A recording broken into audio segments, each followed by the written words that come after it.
ನಮಸ್ತೆ, ನಾನು ನಿಮ್ಮ ಚೈತನ್ಯ. ಎಲ್ಲರೂ ಹೇಗಿದ್ದೀರಾ? ಚೆನ್ನಾಗಿದ್ದೀರಾ ಅಂತ ಭಾವಿಸ್ತಾ ಇದ್ದೀನಿ. ಏನು ಜಡೆ ಫೋಟೋ ಎಲ್ಲ ತೋರಿಸ್ತಾ ಇದ್ದೀನಿ ಅಂತ ನೋಡ್ತಿದ್ದೀರಾ?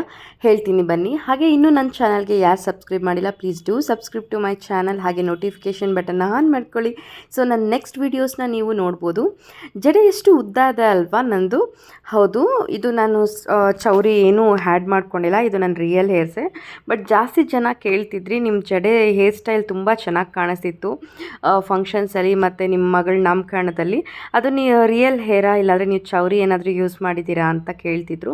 ನೋಡಿ, ಅದು ನನ್ನ ರಿಯಲ್ ಹೇರೇ. ನಾನು ಯಾವ ಹೇರ್ ಎಕ್ಸ್ಟೆನ್ಷನ್ನು ಬಳಸಿಲ್ಲ. ಇದು ನಾನು ನ್ಯಾಚುರಲ್ಲಾಗಿ ಒಂದು 4 ಇಯರ್ಸಿಂದ ಹೇರ್ ಕಟ್ ಮಾಡಿಸ್ದೆ ಬೆಳೆಸಿದ್ದು.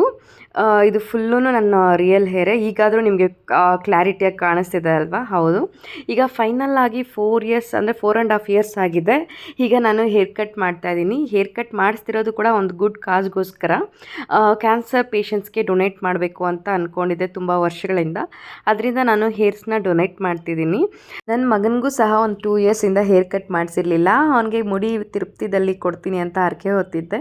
ಈಗ ಟೈಮ್ ಹಾಗೆ ಬಂದಿದೆ, ಮುಡಿ ಸಹ ಕೊಡ್ತಿದ್ದೀನಿ. ಅವನು ಫುಲ್ ಖುಷಿಯಾಗಿದ್ದಾನೆ. ಇದಾಗಿತ್ತು ನನ್ನ ಇವತ್ತಿನ ಲಾಗ್. ಈಗಾದರೂ ನಿಮಗೆ ಕ್ಲಾರಿಟಿ ಸಿಕ್ತು ಅಲ್ಲ? ನಾನು ಹೇರ್ ಎಕ್ಸ್ಟೆನ್ಷನ್ ಆಗಲಿ ಚೌರಿ ಆಗಲಿ ಬಳಸಿಲ್ಲ. See you soon. Bye bye.